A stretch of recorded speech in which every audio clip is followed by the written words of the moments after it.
बिस्मिल्लाहिर्रहमानिर्रहीम। अस्सलाम वालेकुम। आप देख रहे हैं हालात। मैं हूं सईद चौधरी। क्या सुप्रीम कोर्ट के अंदर से chief justice Pakistan mister justice Qazi Faez Isa के खिलाफ बगावत होने वाली है? अगर ऐसा होता है तो उसका अंजाम क्या होगा?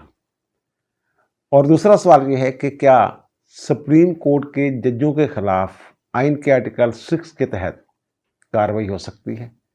बिलावल भुट्टो जरदारी बड़ी चाबुक दस्ती के साथ, बड़ी महारत के साथ आईनी अदालत का केस लड़ रहे हैं।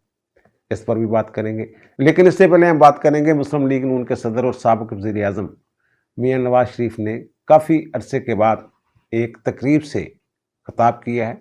मरीम नवाज शरीफ ने एक स्कीम शुरू की है, अपना घर अपनी छत। उस प्रोग्राम के तहत 15 लाख रुपए जो कर्ज है बिला सूद वो मुस्तहकीन को दिया जाएगा और उसके लिए किसी चीज़ की ज़रूरत नहीं है। एक जिस जगह पे उन्होंने, जिस शहरी ने वो अपना मकान बनाना है या घर बनाना है, उसकी रजिस्ट्री चाहिए, मलिकियत का सबूत, और दूसरा शनाख्ती कार्ड की कापी, वैलिड शनाख्ती कार्ड। तो फिर कुरानदाजी होगी। 5 लाख के करीब दरख्वास्तें जो हैं वो आ चुकी हुई हैं और कहा जा रहा है, बताया जा रहा है कि तकरीबन तमाम लोगों को ये जो कर्ज है ये दिया जाएगा 5 साल के दौरान। और ये 15 लाख मैंने अर्ज किया कर्ज की रकम होगी और 9 साल में वो वापस करना होगा। 14,000 रुपये माहाना किस्त होगी और ये 2 मराहल में दिया जाएगा। वो मरीम नवाज साहबा ने बताया कि पहले वो कह रहे हैं जनाब 4 किस्तें देंगे, बैंक वाले कह रहे थे उनके नहीं, इसको आप 2 किस्तों पे करें। 2 किस्तों में अदायगी जो है मुतलका लोगों को वो कर दी जाएगी। और 14,000 तो वो किराया, जो छोटे से छोटा घर भी हो, 14,000 से कम किराया क्या होगा, यानी जो किराया है उसकी अदायगी करके वो महाना अपने घर के मालिक बन सकते हैं। बहरहाल ये बड़ा अच्छा एक प्रोग्राम है, अच्छी स्कीम है। तो इस तकरीब से मियां नवाज शरीफ ने भी खिताब किया। उनका जो खिताब होता है हमेशा 2 हिस्सों पर मुश्तमिल होता है। एक वो जो उनके साथ ज़्यादतियाँ हुई होती हैं उनका जिक्र करते हैं, और दूसरा वो जो उन्होंने तीनों अदवार में जो उन्होंने तरक्याती काम किए उनका हवाला देते हैं। और फिर उनका हवाला दे के कहते हैं कि क्या ये मुझसे गलती हुई कि मैंने ये कौम के लिए ये इक़दाम किए। और फिर जब मुल्क सही डगर पे चढ़ जाता था, सही खतूत पे इस्तवार हो जाती थी मैशियत, तो उस वक्त नादीदा कुव्वतें जो हैं वो हरकत में आ जाती थी। और आखिरी मरतबा जो इनको निकाला गया है, वो जो पनामा में से अकामा निकाल के, वो तो सीधी सीधी जो कह रहे हैं ना कि सी पैक वाला जो इशू था, जो उस पर काम शुरू किया था और आलमी ताकतें जो उसको रोकना चाहती थी, और हमारे साबिक वज़ीर आज़म इमरान खान दानिस्तगी में या नादनिस्ता तौर पे उनके मोहरे बन गए थे और सी पैक उनके दौर में मुजमद हो गया था। अब सी पैक 2 शुरू हुआ है, तो अब फिर इन्होंने साजिशें शुरू की हैं, जेल में बैठ के साजिशें कर रहे हैं। फिर उन्होंने जिक्र किया नवाज शरीफ ने कि लोड शेडिंग मैंने ख़त्म की, ये मोटरवेज जो हैं उनका जाल बिछाया। फिर एटमी धमाके किए थे उन्होंने, उन्हीं एटमी धमाकों की वजह से पाकिस्तान जो है ये महफूज है। वरना हमारे पड़ोस में जो बैठे हुए हैं मशरक़ में, भारत जो है ये अब तक कुछ का कुछ कर गया होता हमारे साथ। नवाज शरीफ ही की कोशिशों से हम एटमी कुव्वत बने थे। तो बहरहाल उन्होंने फिर वहाँ उन लोगों का भी जिक्र किया कि जो अदारे हैं उन्होंने भी ज़्यादती की, और जो ज़्यादती करने वाले थे उनका भी कुछ नहीं बिगड़ा। उन्होंने कहा मेरे पास अभी तक वो ऑडियो मौजूद है साकब नसार की, जिसमें वो कह रहे हैं कि जनाब नवाज शरीफ और मरीम नवाज को बाहर नहीं आना चाहिए। और मेरी इत्तला के मुताबिक इनके पास 1 से ज़ायद ऑडियोज़ हैं नवाज शरीफ के पास। फिर उन्होंने कौम से भी गिला किया है और उन्होंने ये भी कहा कि नौजवानों को गुमराह किया है इमरान खान ने। इमरान खान ने जो वादे किए थे 50 लाख घर, 1 करोड़ नौकरियाँ और पता नहीं 1 मिलियन ट्री वाला प्रोग्राम, वो कहाँ है? अच्छा, ये इनके पास तीनों अदवार में जो इन्होंने तरक्याती काम किए, जो प्रोजेक्ट शुरू किए नवाज शरीफ ने, इनके पास बताने के लिए है, बहुत कुछ है बताने के लिए। इसलिए वो इस बात का जिक्र करते हैं कि जनाब मैंने ये काम किए। हर दौर के बारे में उनके पास मौजूद है बताने के लिए। और ये भी जिक्र करते हैं कि ये मेरे साथ ज़्यादती हुई है, और उन लोगों का नाम भी लेते हैं, उन अदारों का भी जिक्र करते हैं। और फिर इमरान खान के हवाले से उन्होंने जो बात की है, उन्होंने कहा ये बड़े बड़े बोल नहीं बोलने चाहिए बंदे को, आजिज़ रहना चाहिए। ये कहता था जनाब गले में रस्सी डाल के वज़ीर आज़म हाउस से निकालूंगा नवाज शरीफ को, चीफ सेक्रेटरी तुम्हें ये कर दूंगा, मूंछों से पकड़ के जेल में डालूंगा। इस तरह के जो बयाना शयानात देते थे इमरान खान, वो कहते हैं वो अब खुद कहाँ है, वो जेल में है। अल्लाह से डरना चाहिए। और उन्होंने एक गिला भी किया कौम के साथ। उन्होंने ये कहा जनाब जो नौजवान नस्ल है इसको तो गुमराह कर दिया इमरान खान ने, और वो नौजवान नस्ल जो है वो पूछती क्यों नहीं। वो कहते हैं ना भेड़ चाल एक लफ्ज़ है हमारे कि एक भेड़ एक तरफ मुंह कर ले ना तो सारी भेड़ें, पूरा रेवड़ जो है उसके पीछे चल पड़ता है। वो कहते हैं जो भेड़ बकरियां हैं उनके पीछे चल रही हैं, वो उनसे पूछते क्यों नहीं कि जो आपने बड़े बड़े वादे किए थे वो कहाँ गए। ये बात मानना पड़ेगी कि इमरान खान की नाम नहाद मकबूलियत, जिसकी बुनियाद पे उन्हें सुप्रीम कोर्ट में गुड टू सी यू कहा जाता था, उनके लिए एक्स्ट्रा ऑर्डिनरी रिलीफ के दरवाजे खुले हुए थे, बल्कि अब भी खुले हुए हैं, बहुत सारी जगहों पे खुले हुए हैं। और जब वो आते हैं जनाब डी चौक में आ रहे हैं जनाब 25 मई को लश्कर लेके खैबर पख्तूनख्वा से, तो फिर अदालत बैठ के हुक्म जारी करती है हुकूमत को कि जनाब इनके लिए फलां जो सेक्टर है वहाँ जनाब इंतज़ाम किया जाए जलसे का, लाइटें शाइटें लगा के दें इनको, और डी चौक में नहीं जाना। लेकिन भाई साहब डी चौक में पहुँचे, और जब डी चौक में पहुँचे तो अदालत से कहा गया जनाब आपने तो हुक्म दिया था कि वहाँ नहीं पहुँचना, तो ये वहाँ पहुँच गए। तो अदालत ने ये अपने तौर पे एक जवाब जो है ये पेश किया कि हो सकता है इमरान खान तक हमारा आर्डर जो है वो ही ना पहुँचा हो। ये कैसी अजीब बात है कि उनके वकला अदालत में मौजूद थे, राब्ते में थे, और अदालत कह रही है कि जनाब आप पूछ लें उनसे, और वो कह रहे हैं जनाब कि राब्ता नहीं हो सका, और अदालत कह रही है कि हो सकता है उन तक पैगाम ना पहुंचा हो, इसलिए तो इन अदालत की कार्रवाई नहीं हो सकती। कोई गल नहीं, अगर इमरान दरख्तां नूं अग लाती जनाब तुसीं भी तो आंसू गैस सुट रहे सी, इस वास्ते उन्होंने कारकुनां ने अग लाती। ये किहड़ी गल है। ये वाला वो जो इनकी नाम नहाद मकबूलियत में कह रहा हूँ कि उसका जो है ना वो कलई जो है वो खुल गई हुई है, बांडा फूट गया हुआ।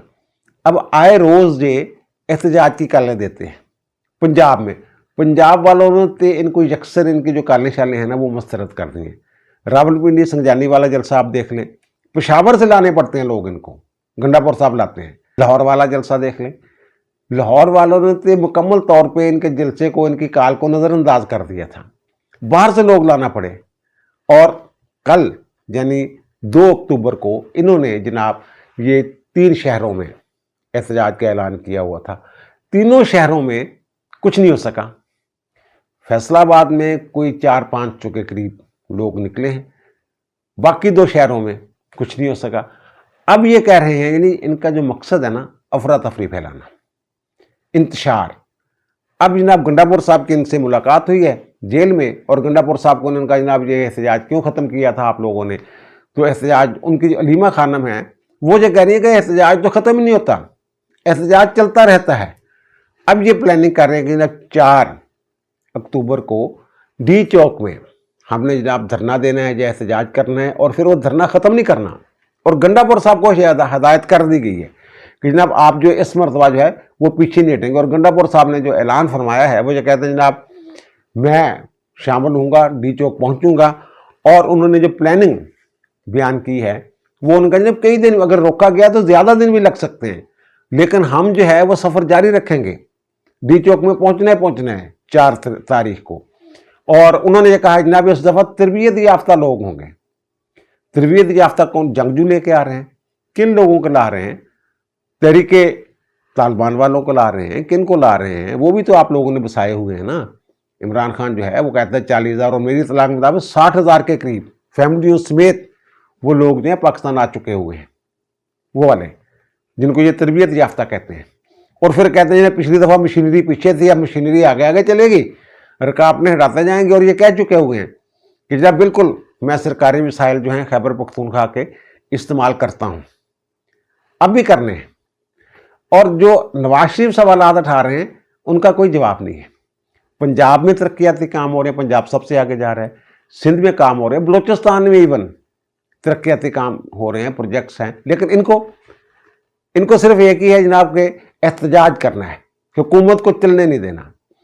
अब जेल में बैठ के वो प्लानिंग जो कर रहे हैं अफरा तफरी फैलाने की, वो मलेशिया के वज़ीर-ए-आज़म पाकिस्तान आके हुए हैं, फिर शंघाई ताउन तंजीम का इजलास है जो है वो पाकिस्तान में होने वाला है, लेकिन इनको उससे कुछ नहीं है। इनकी तो ख्वाहिश ही ये है कि ये हुकूमत के प्रोजेक्ट्स जो हैं या मंसूबे हैं या आगे बढ़ने की जो प्लानिंग हो रही है उसको सबूतात करना है, क्योंकि इनको समझ आ गई हुई है कि अगर ये हुकूमत 5 साल पूरे कर जाती है और जिन खतूत पे ये काम कर रही है उन्हीं खतूत पे काम करती रही तो फिर जैसे मैंने ये कहा कि तीनों अदवार जो हैं नवाज शरीफ के, उनके हवाले से उनके पास बताने के लिए बहुत कुछ है, जो तरक्याती काम किए उन्होंने। और अगर ये हुकूमत पूरे कर जाती है, अब महंगाई की जो शरह है वो सिंगल डिजिट में आ गई हुई है ना, इन्होंने तो जो पैकेज था बेल आउट पैकेज IMF का, उसको रुकवाने की सरतोड़ कोशिश की। अब भी ये इसी काम पे लगे हुए हैं। इनके दो मकसद मुझे नजर आ रहे हैं। एक तो ये कि पाकिस्तान की जो तरक्की का पहिया है उसको जैम किया जाए, उसको ना चलने दिया जाए, और फिर जो बाहर से लोग आ रहे हैं पाकिस्तान में सरमायाकारी के लिए, या जो सरबराहान मुमलकत इस माह जो हैं वो पाकिस्तान में आ रहे हैं, उनको ये बताया जाए जनाब पाकिस्तान सरमायाकारी के लिए मौजू मुल्क नहीं है, आप इधर किधर आगे हुए हैं। तो यहाँ तो जनाब अदम इस्तेकाम है, सियासी अदम इस्तेकाम भी है, और पता नहीं क्या क्या सारी चीज़ें जो भी। और दूसरी जो इनकी प्लानिंग है, जैसे इन्होंने आर्मी चीफ का तकर्रर रखवाने के लिए अफरा तफरी पैदा की थी और जलसे जुलूस शुरू कर दिए थे, लॉन्ग मार्च शुरू कर दिया था, और फिर बकौल इनके इन पर कातलाना हमला भी हो गया था। वो गोलियां जड़ियाँ शलवार बजदी दे निकल गई सी, कमीज़ बजदी 2 गोलियां निकल गई, फिर इन्हें लाते एक गोली लग गई और ये फिर लंगड़े हो गए। लेकिन जो गिरफ्तार होए 9 मई ਨੂੰ इस्लामाबाद हाई कोर्ट चों, और रेंजर वाले ने फड़िया व्हील चेयर ते सी आप जनाब, तो आराम ਨਾਲ ਉੱਠ ਕੇ ਟੁਰ ਪਏ। ਉਸ ਤੋਂ ਬਾਅਦ ਕਹਿੰਦੇ ਮੈਨੂੰ तो जनाब एक्सरसाइज वास्ते साइकिल चाहिए जेल अडियाला जेल। अब बिल्कुल ठीक है। तो वो सारी जो प्लानिंग थी, अब जो इनकी प्लानिंग है वहाँ इन्होंने फौज के अंदर बगावत डलवाने की कोशिश की। अब यही कोशिश जो है ये अदलिया के हवाले से कर रहे हैं, अदलिया में बगावत डलवाना चाह रहे हैं। और 1-2 दिन से इनका जो सोशल मीडिया है वो लगा हुआ है इस काम पे, और सवालात किए जा रहे हैं कि जनाब अगर ये जो अक्सरियत है जजों की 11-12 जज बैठ के काजी पर अदम एतमाद कर देते हैं चीफ जस्टिस पर, और उन्हें काम करने से रोक देते हैं, और ऐसा हो सकता है, इस तरह की बातें शातें कर रहे हैं। अली जफर ने भी इस हवाले से एक बात की है, उसकी तरफ भी आते हैं। लेकिन इससे पहले हम बात करेंगे कि जनाब जो बिलावल भुट्टो जरदारी हैं वो बड़ी अक्लमंदी के साथ, दानिशमंदी के साथ, दलाइल के साथ जो केस है 26वीं आईनी तरमीम का, ख़ास तौर पे जो आईनी अदालत है, वफाकी आईनी अदालत, उसका केस बड़ी जहानत के साथ लड़ रहे हैं। वकला के साथ भी मुलाकातें कर रहे हैं, बार एसोसिएशनों में भी जा रहे हैं, साफ़ियों के साथ भी बात की है उन्होंने। तो जब ये कोयटा गए हैं ना, कोयटा बार जो है ना, high court bar association, Balochistan high court bar association, उसके जो सदर हैं उनका तल्लक है प्रोफेशनल ग्रुप से, यानी वो PTI वाले हैं। वहाँ के जो सदर हैं उन्होंने एक सवाल किया, और यही सवाल सहाफ़ियों ने भी किया उनके साथ, बिलावल भुट्टो जरदारी के साथ। तो वहाँ जो एसोसिएशन के सदर हैं वो ये कहते हैं ना, मुझे 18वीं तरमीम आ रही थी, तो उस वक्त आप ये जो आईनी अदालत है, आप कह रहे हैं मसाके जमहूरियत 2006 से ये हमने किया हुआ साइन, तो उस वक्त 2010 में जब ये 18वीं तरमीम आ रही थी, तो उसमें ये आईनी अदालत क्यों नहीं बनाई? भाई मेरे इसलिए नहीं बनाई कि उस वक्त इफ्तिखार मोहम्मद चौधरी साहब जो हैं वो चीफ जस्टिस पाकिस्तान थे। 18वीं तरमीम में जो अदलिया के हवाले से जो जुडिशल कमीशन तश्कील दिया गया था जजों के तकर्रर के हवाले से, उन्हें तो वो बर्दाश्त नहीं हो रहा था, उन्होंने तो वो धमकी दे दी थी, बल्कि वो कह रहे हैं गन पॉइंट पे उन्होंने 18वीं तरमीम जो है उसमें मजीद तरमीम करवाई, 19वीं तरमीम, और जो जुडिशल कमीशन के अरकान थे उनमें अदलिया के अरकान की तादाद बढ़वाई, और फिर जो पार्लियामेंट्री कमेटी तश्कील दी गई थी उसके इख्तियारात कम किए गए, वो फिर भी राजी नहीं थे। फिर मुनीर भट्टी केस में पार्लियामेंट्री कमेटी को उन्होंने उज़्व मुअत्तल बना दिया था, यानी जो जुडिशल कमीशन रिकमेंडेशंस भेजेगा पार्लियामेंट्री कमेटी जनाब ऐसी है, डाका नहीं है। और फिर पार्लियामेंट्री कमेटी के कई इजलास नहीं हुए थे, जनाब हमारे पास तो इख्तियार ही कोई नहीं है, तो ये बैठने का क्या फ़ायदा? क्योंकि आइन में लिखा होता है कि 14 दिन के अंदर अंदर कुछ टाइम दिया था उन्होंने, टाइम के अंदर अंदर अगर वहाँ से कोई फैसला नहीं होता पार्लियामेंट्री कमेटी से, تو پھر وہ سمجھا جائے گا کہ جوڈیشل کمیشن کی سفارشات جو ہیں وہ منظور ہو گئی ہیں۔ تو یہ حرکتیں اب اگر اس وقت یہ لاتے آئینی ترمیم تو کیا جو اس وقت کی سپریم کورٹ تھی وہ اس کو تسلیم کر لیتی؟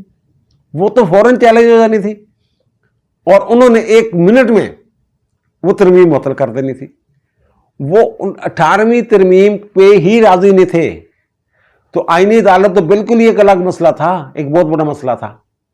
وہ بڑی دانشمندی کا مظاہرہ کیا سیاستدانوں نے اس وقت۔ اب جو ہے اب یہ پوچھ رہے ہیں صحافی ان سے کہ ٹائمنگ دیکھیں، ٹائمنگ کیوں ہے یہ؟ کیا 25 اکتوبر ڈیڈ لائن ہے آپ کی وہ ترمیم والی؟ تو انہوں نے اس کا جو جواب دیا ہے وہ جو میں نے پہلے کہا ہے کہ 18ویں ترمیم میں کیوں نہیں لائے تھے، اس سے ملتا جلتا جواب دیا ہے انہوں نے۔ ان کا جناب ہماری کوشش ہوگی کہ 25 اکتوبر سے پہلے جو ترمیم ہے آئینی عدالت والی یہ ہو جائے۔ اس کے بعد وہ کہتے ہیں جی آمنے سامنے آ جائیں گے ادارے۔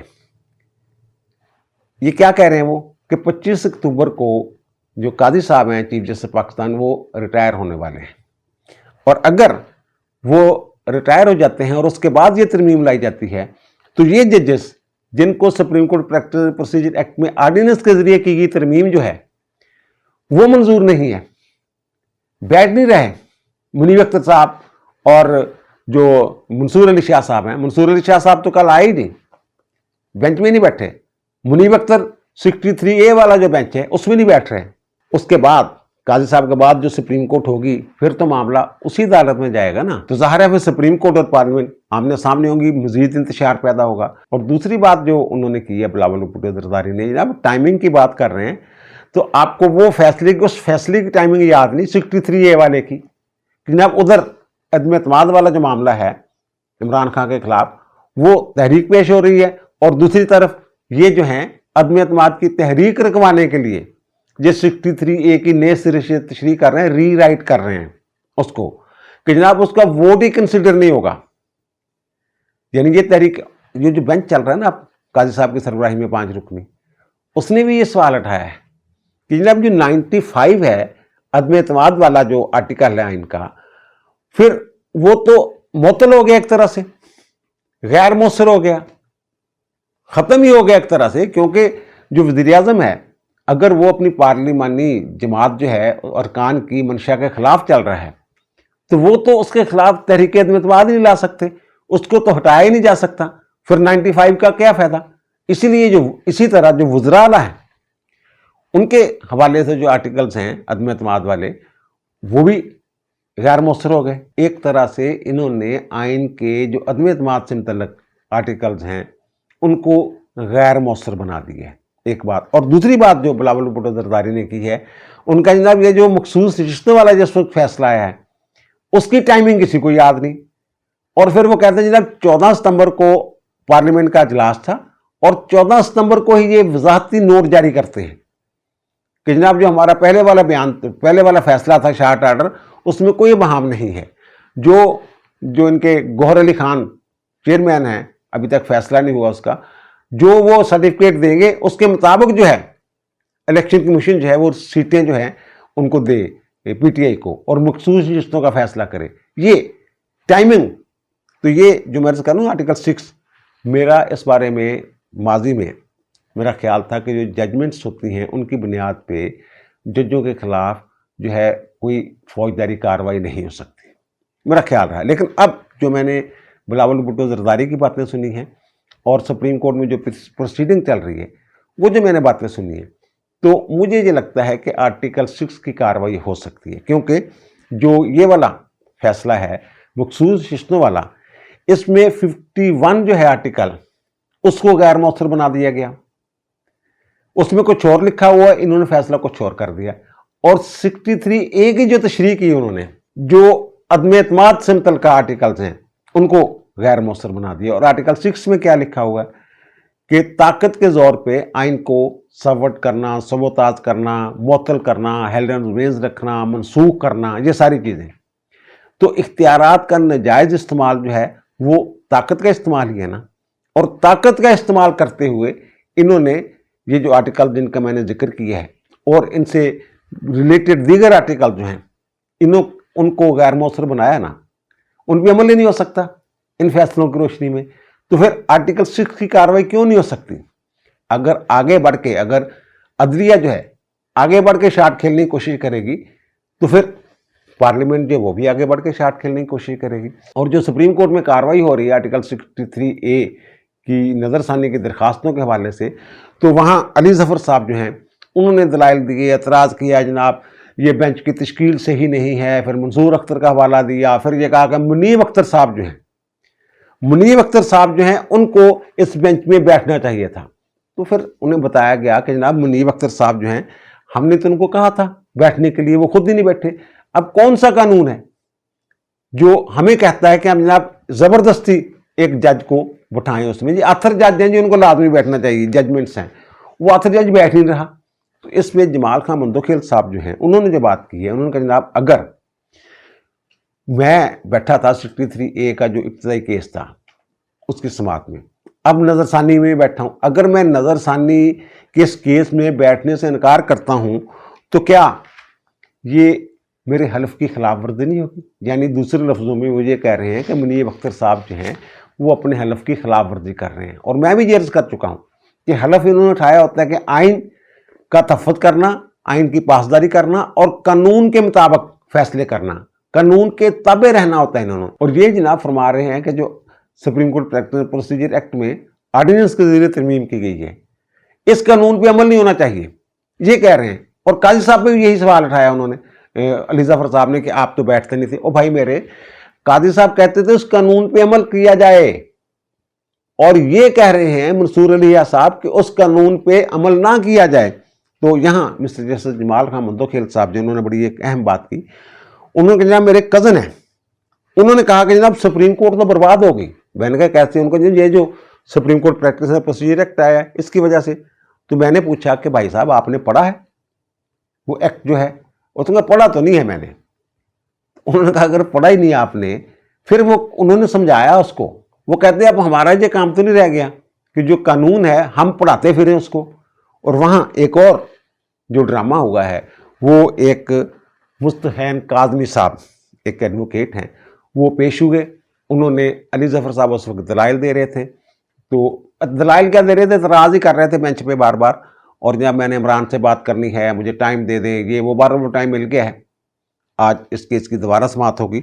तो मुस्तफैन काज़मी साहब जो हैं उनसे पूछा भाई साहब आप कौन हैं? उनका मैं PTI का नुमाइंदा हूँ। अच्छा, वकीलों वाली वर्दी पहनी थी, यूनिफॉर्म पहनी थी। अब मुस्तफैन काज़मी साहब जो हैं ये CDA के साबिक मुलाजम हैं, और मंदोखेल साहब ने ये कहा है कि मैंने इस शख्स को पहले बतौर वकील सुप्रीम कोर्ट में देखा नहीं। आप देखेंगे कैसे? जो मेरा ख्याल है कि ये मुस्तफैन काज़मी साहब जो हैं ये सुप्रीम कोर्ट के वकील ही नहीं है, जहाँ तक मुझे, क्योंकि CDA से इन्होंने रिटायर होने के बाद या सबकदोश होने के बाद प्रैक्टिस शुरू की होगी, तो इनकी तभी मियाद टाइम ही वो पूरा नहीं हुआ होगा सुप्रीम कोर्ट के लाइसेंस के लिए। तो दूसरी जो चीज़ ये है कि ये वो मैं कह रहे हैं इंतशार फैलाने की कोशिश कर रहे हैं इमरान खान साहब जेल में बैठ के। तो वो ये साहब जो है ना मुस्तफैन काज़मी साहब, ये 24 सितंबर को इमरान खान से जेल में मिल के आते हैं, और उसके बाद इन्होंने एक वीडियो पैगाम भी जारी किया था। तो वहां से ये रखे लेके आए थे, और बाहर साफियों से गुफ्तगू करते हुए ये कह रहे हैं कि जनाब ये अली ज़फ़र तो बात ही नहीं कर रहा, इसलिए मुझे बात करना पड़ी। तो फिर चीफ साहब ने कहा जनाब बाहर निकालें इनको, आप बैठ जाएं। जी नहीं बैठे, उनका जनाब पुलिस को बुला लेते हैं, इनको जनाब पुलिस को बुलाएं और बाहर निकालें। फिर ये बाहर आ गए। तो इस पे भी जो सहाफ़ी हैं, चीफ साहब ने कहा देखना आप यूट्यूबर जाएंगे बाहर, तो वो यूट्यूबर जो हैं डॉलरों वाले, वो क्या कह रहे हैं, ये देखें जब एक वकील को निकाल दिया कमरे अदालत। ओ भाई मेरे, वो वकील है ही नहीं सुप्रीम कोर्ट का, जहां तक मुझे पता है। और दूसरी बात यह है कि शुक्र करें कि चीफ साहब ने उसको जेल नहीं भिजवाया, जिस तरीके से उन्होंने बदतमीजी की है ये कभी नहीं हुआ ऐसे जैसे ये साहब कर रहे थे वहां।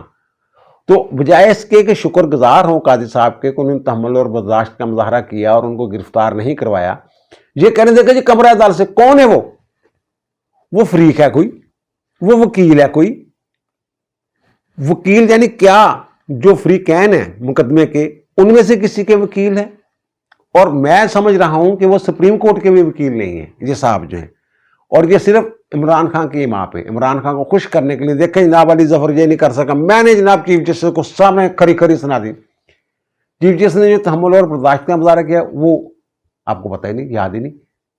دوسری جو بات یہ ہے کہ جو میں کہہ رہا ہوں نا کہ یہ بغاوت ہونے والی ہے چیف جسٹس کے خلاف، وہ آرٹیکل 6 والی بات تو میں نے کر دی ہے کہ ان ججز کے خلاف آرٹیکل 6 کے تحت کارروائی ہو سکتی ہے، کیونکہ انہوں نے اپنے فیصلوں کے ذریعے اختیارات کا ناجائز استعمال کرتے ہوئے مبینہ طور پہ وادی نظر میں انہوں نے آئین کے کچھ آرٹیکل جو ہیں ان کو معطل کر دیا یا غیر مؤثر یا غیر فعال بنایا ہے۔ تو پھر آرٹیکل 6 یہی کہتا ہے، اس کی عبارت یہی کہتی ہے۔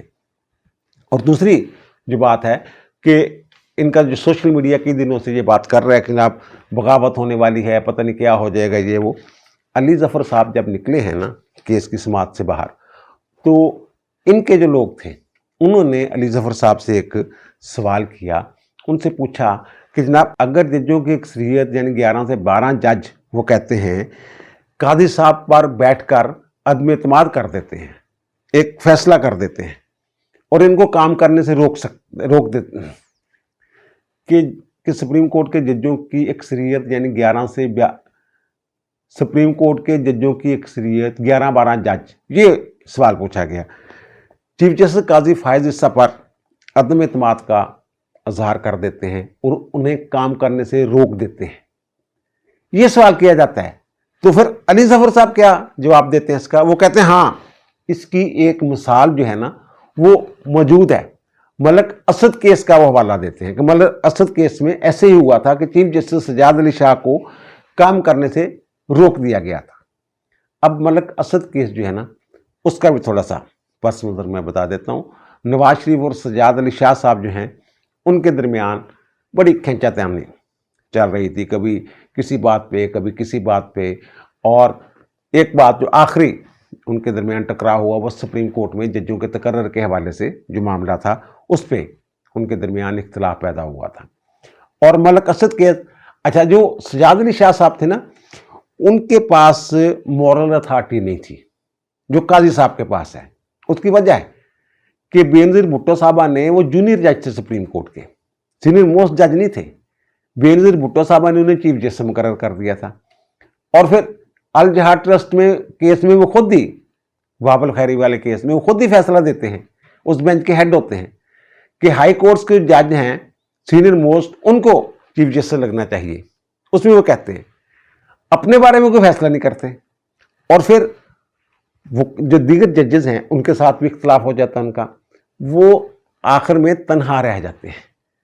2 جج جو لاہور ہائی کورٹ سے گئے تھے، عارف چودھری اور منیر شیخ، ان کے ساتھ بیٹھ کے وہ بینچ بنا کے کام کرتے تھے۔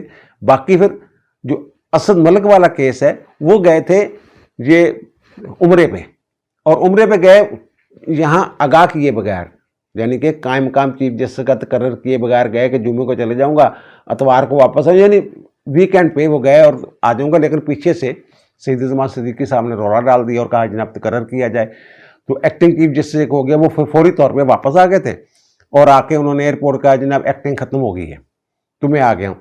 تو آ کے انہوں نے یہ کیا جو غلطی کہہ لیں آپ کہ انہوں نے یہ تمام ججز جو تھے ان کے مخالفین ان کو سرکٹ بینچوں میں بھیج دیا، کراچی میں کچھ بھیج دیے، کچھ پشاور، کچھ کوئٹے، کچھ لاہور۔ ان کا خیال یہ تھا کہ آئین کے آرٹیکل 184 سب آرٹیکل 3 کے تحت جو درخواستیں ہیں نا وہ اگر رجسٹری میں بھی فائل ہوں تو پہنچنی ہوتی ہیں وہ اسلام آباد۔ لیکن ہوا کیا کہ کوئٹہ بینچ جو تھا وہاں کوئٹہ رجسٹری میں ایک درخواست دائر ہوئی ملک اسد کی طرف سے، جس میں یہ کہا گیا کہ جناب جو چیف جسٹس ہیں یہ تو جونیئر ہیں، سینئر موسٹ جج ہی نہیں ہیں، ان کو کام کرنے سے روکا جائے اور ان کو ہٹایا جائے عہدے سے۔ اس بینچ نے پھر وہ حکم امتناعی جاری کر دیا تھا۔ سارے ججز ایک طرف تھے، صرف سجاد علی شاہ صاحب اکیلے تھے، اور صورتحال یہ تھی کہ اس وقت خیال تھا ٹرائکا تھا ایک کہ چیف جسٹس سجاد علی شاہ، فاروق لغاری اور جو چیف آف آرمی سٹاف ہیں جہانگیر کرامت، یہ ایک پیج پہ ہیں۔ اب لغاری صاحب جو ہیں انہوں نے جو ترمیم تھی 58(2)B والی ختم کرنے والی اس پہ دستخط کر دیے، نواز شریف صاحب گئے اسپیشل طیارے پہ اور دستخط کروا کے وہ منظوری ہوگی. اور جہانگیر کرامت کو خط لکھا سجاد علی شاہ نے کہ سیکیورٹی کے لیے، تو انہوں نے بجائے اس کے کہ سیکیورٹی کے لیے فوج بھیجتے، انہوں نے وہ جو درخواست، وہ جو حکم تھا سپریم کورٹ کا، وہ وزارت دفاع کو بھیج دیا اور لیگل اپینین کے لیے. یعنی دونوں جو جن کا سہارا سمجھا جا رہا تھا کہ ان کے پیچھے وہ ہیں، وہ دونوں طاقتیں جو ہیں ان کے پیچھے کھڑی نہیں ہوئی تھی. اب صورتحال مختلف ہے. اب یہ ہے کہ جو حکومت ہے، اس وقت حکومت سجاد علی شاہ کے پیچھے نہیں تھی بلکہ دیگر ججز کے ساتھ تھی، اور دیگر ججز جو ہیں وہ جو کام کر رہے تھے اس کی تائید کر رہے تھے اور سمجھ رہی تھی حکومت کے یہ، بلکہ بہت سارے لوگ جو کہتے ہیں کہ حکومت کے کہنے پہ ہی وہ اسد ملک کیس والا فیصلہ آیا تھا. اب تو جناب جو حکومت ہے وہ قاضی کے ساتھ ہے، اور حکومت کے ساتھ جو ادارے ہیں، عسکری ادارے، وہ بھی حکومت کے ساتھ کھڑے ہوئے ہیں. یہ کس بل بوتے پہ یہ فیصلہ کریں گے؟ اور دوسری بات یہ ہے کہ جو وہ حالات تھے کہ جناب سرکٹ بینچوں میں سارے بھیجے ہوئے تھے، اب تو سارے انہوں نے اسلام آباد میں رکھے ہوئے ہیں. کیسے درخواست آئے گی؟ کوئی دستی درخواست لے کے جائے گا، اس پہ فیصلہ ہو جائے گا. اور یہ کس نے کہہ دیا کہ وہ اکثریت میں ہے؟ یہ کس نے کہہ دیا کہ وہ اکثریت میں ہے؟ اس کے الٹ بھی ہو سکتا ہے. اگر ایسی کوئی حرکت کرتے ہیں یہ ججز اور وہ ناکام ہو جاتی ہے، تو پھر آرٹیکل 6 ہر حال میں، وہ کیا ہوا تھا؟ وہ جو مشرف تھا پی سی او کے تحت ججوں کو کام کرنے سے روکا تھا نا. اگر یہ ایک ناکام کوشش کرتے ہیں، اولن تو ہو ہی نہیں سکتی. اسد ملک والے کیس کے حالات نہیں ہیں، یہ خوش فہمی ہے ان کی کہ شاید کچھ ایسا ہو جائے. ایسا نہیں ہونے والا، یہ میں بتا دوں. اگر ہو جاتا ہے وہ ناکام ہوگا، اور ناکام ہوگا تو پھر آرٹیکل 6 جو ہے اس کے لیے تیار رہنا چاہیے ان لوگوں کو بھی جو معاونت کر رہے ہیں، اور وہ لوگ بھی جو یہ عملی طور پہ یہ کام کریں گے. اب دیجیے مجھے اجازت، انشاءاللہ دوبارہ ملاقات ہوگی نئے ویلاگ کے ساتھ. اللہ تعالیٰ آپ پر، مجھ پر، ہم سب پر مہربان رہے. اللہ حافظ.